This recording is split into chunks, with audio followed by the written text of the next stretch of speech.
오늘의 10분 말씀. 예레미야 23장 1절로 8절입니다. 전 본문에서 하나님께서는 유다가 하나님 대신에 의지하려는 모든 것들을 다 제거하시겠다라고 말씀하셨습니다. 왜냐하면 이스라엘은 어려서부터 하나님의 말씀을 청종하지 않는 악한 습관을 가지고 있기 때문이다라고 말씀하셨습니다.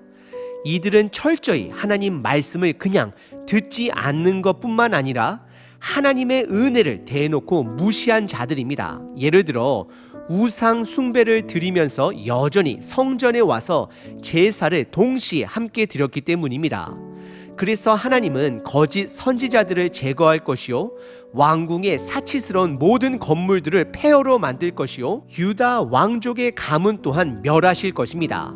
하지만 오늘 본문의 하나님께서는 한 가지로 새로운 나라를 일으키실 것이다 라고 예언하십니다. 우리가 잘 알듯이 그 가지는 바로 예수 그리스도이십니다. 구약에서 나무 가지는 구세주의 전문 단어입니다. 스가랴서 3장과 6장에서 예수님을 종의 싹스로 비유합니다. 그리고 이사야서 4장에서는 여호와의 싹, 즉 여호와의 나무가지가 날 것을 약속해 주십니다. 이것은 예수님을 통해 완성된 것입니다. 저와 여러분들은 그 예수님 시대에 살아가고 있습니다. 비록 현 시대에 예수님께서 죽으시고 부활하시고 승천하셔서 지금 그분의 육체가 우리와 함께 하시지는 아니하지만 여전히 성령 하나님을 통해 우리와 함께 동행해 주시고 계십니다. 그래서 저와 여러분들은 예수님 시대에 살고 있는 것입니다. 그래서 구약에서 말씀하신 그 가지가 사복음서를 통해서 드러난 것입니다. 마태, 마가, 누가, 요한복음을 통하여 예수님께서 그 가지의 언약을 성취하신 것입니다. 마태복음에서는 구약에서 말하는 새로운 왕 되신 예수님의 모습을 드러내셨습니다. 그 진정한 왕은 역사 속에 다른 인간 왕들처럼 백성들을 군림하는 왕이 아닙니다. 우리를 살리시기 위해 본인의 생명까지 내어 바치며 섬기시는 왕의 모습을 드러내셨습니다.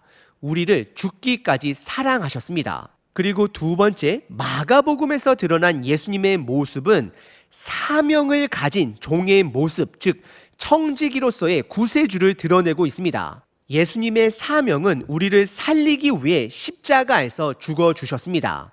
예수님은 우리의 죄를 해결하셨습니다. 그리고 세 번째, 누가복음에서는 인간 되신 예수님의 모습을 강조하며 예수님께서 그 복음의 구원 사역을 제자들과 함께 이루어 가심을 드러내십니다. 그래서 누가복음은 사도행전으로 이루어지며 그 복음의 능력이 제자들을 통하여 계속해서 이루어져 가고 있음을 드러내고 있습니다. 그리고 특별한 것은 누가복음과 사도행전의 저자는 바로 유대인이 아닌 이방인 누가가 되는 것입니다. 예수님이 주신 복음은 유대인들만의 좋은 소식이 아니라 모든 민족에게 열려있는 복음, 좋은 소식이 되는 것입니다. 그리고 마지막 요한복음을 통해서 드러난 예수님은 신성 예수님을 드러냅니다. 하나님 예수님을 드러내는 것입니다. 예수님을 만난 사람은 하나님 아버지를 만난 것입니다. 그래서 요한복음에 등장하는 수많은 사람들이 하나님 대신 예수님을 통해 하나님 아버지를 만나게 되는 것입니다. 예수님은 하나님의 아들 되십니다. 저와 여러분들은 그 값진 은혜의 시대, 예수님의 시대에 살아가고 있습니다.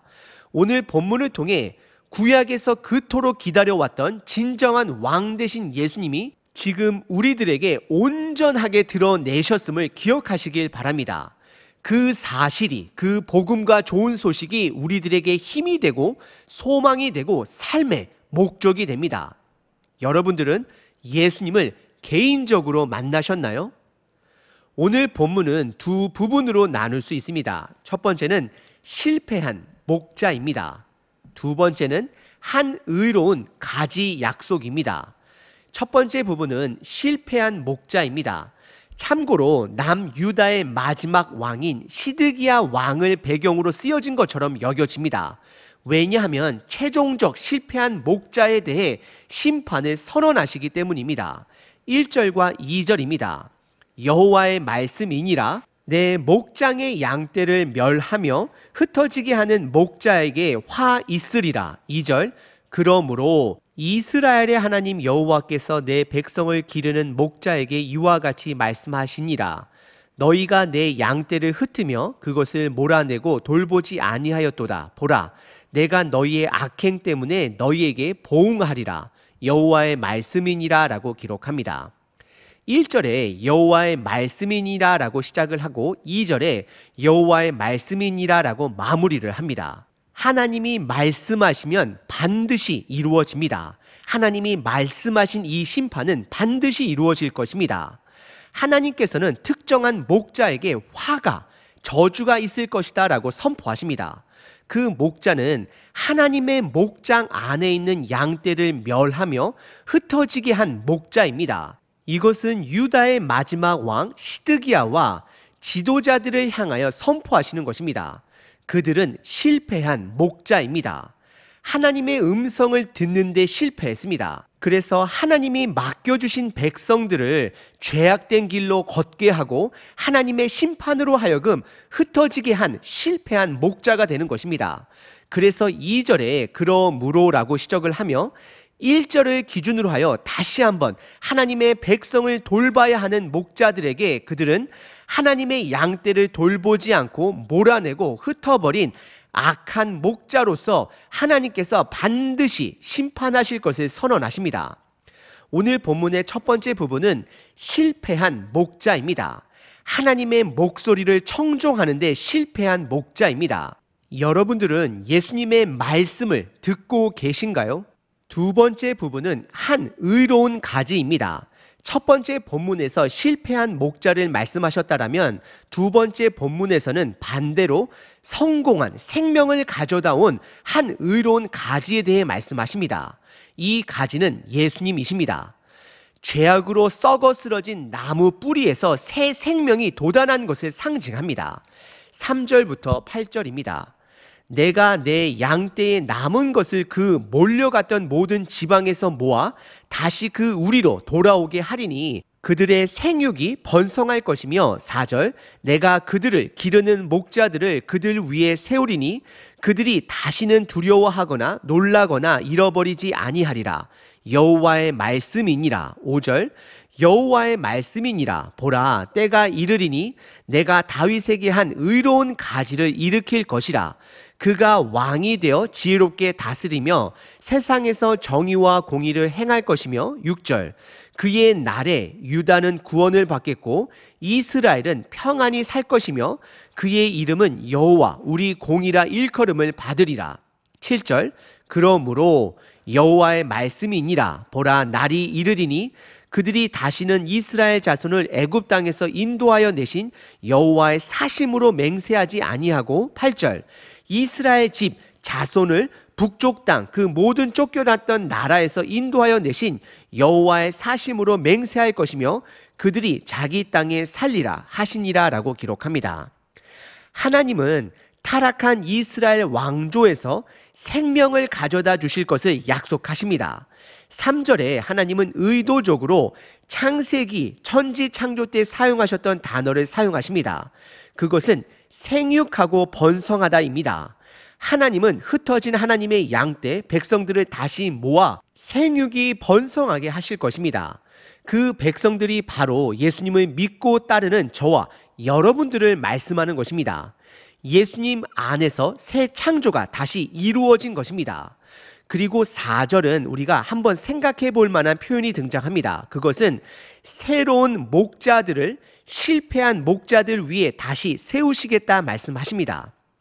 새로 세워지는 목자가 단수면 그것은 분명 예수님을 가리키는 것입니다. 하지만 오늘 본문에 보시면 새로운 목자들, 복수로 이야기하고 있습니다. 그들을 통해 백성들은 다시는 두려워하지 않고 놀라지 않고 잃어버리지 않을 것을 말씀하십니다.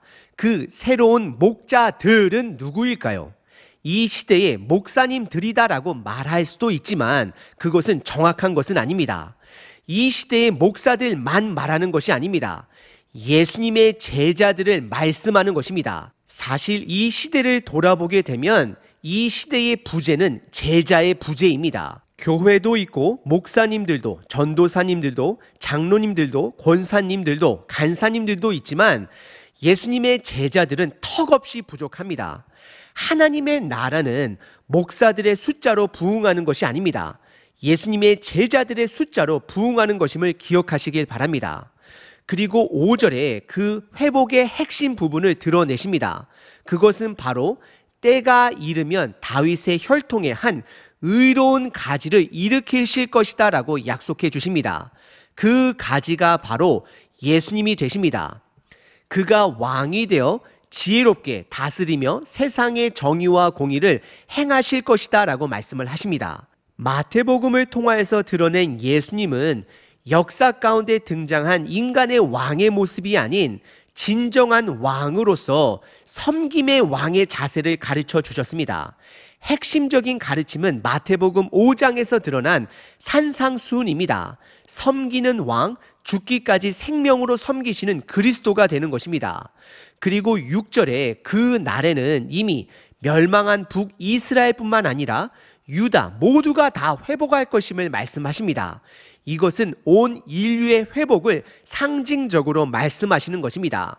그래서 7절에 이제 더 이상 애굽에서 이스라엘을 구원한 출애굽의 하나님으로 기억하는 것이 아니라 바벨론에서 구원하신 바벨론의 하나님으로 기억할 것을 선언하게 하십니다. 이것은 온 인류의 구원자 되신 예수님 되심을 드러내는 것입니다. 그래서 7절에 다시는 애굽 땅에서 인도하여 내신 여호와의 이름으로 맹세하지 않을 것이고 8절에 북쪽 땅에서 바벨론을 말하죠. 인도하여 내신 여호와의 이름으로 맹세하게 될 것을 말씀하십니다. 오늘 본문의 두 번째 부분은 한 의로운 가지입니다. 예수 그리스도가 되는 것입니다. 저와 여러분들은 그 의로운 가지로 새 생명을 얻고 생육하고 번성하는 자들입니다. 예수님은 이 구약의 가지 예언을 요한복음 15장에서 선명하게 드러내셨습니다. 예수님은 본인을 새로운 포도나무, 새로운 나무가 됨을 선언하셨습니다. 옛 포도나무는 죄에 썩어 실패하였습니다. 이스라엘을 말하는 것입니다. 그리고 하나님 아버지는 농부가 됨을 비유로 말씀하십니다. 그리고 예수님께서는 내게 젖붙여 있어야 함을 강조하십니다. 젖붙여진다라는 것은 메인 나무에 다른 가지를 붙이는 작업을 말하는 것입니다. 그리고 예레미야서의 심판과 동일하게 열매를 맺지 못하는 가지는 모아다가 불에 태우시겠다 말씀하십니다. 사실 어느 가지가 되던 예수님 나무에 젖붙이면 열매를 맺을 수밖에 없음을 뜻하는 것입니다. 결국 열매를 맺지 못하는 가지는 젖붙여진 가지가 아니게 되는 것입니다. 왜냐하면 그 열매는 뿌리와 나무의 결과물이 되기 때문입니다. 예수님은 진리가 되심으로 생명이 되심으로 젖붙이게 되면 생명이 나올 수밖에 없는 것입니다. 그래서 예수님은 내 안에 머물러 있기만 하면 열매를 맺을 것이다 라고 말씀을 하십니다. 그러면 어떻게 하는 것이 예수님 안에 머물러 있는 것일까요? 젖붙여 있는 것일까요? 바로 말씀 안에 거하는 것입니다.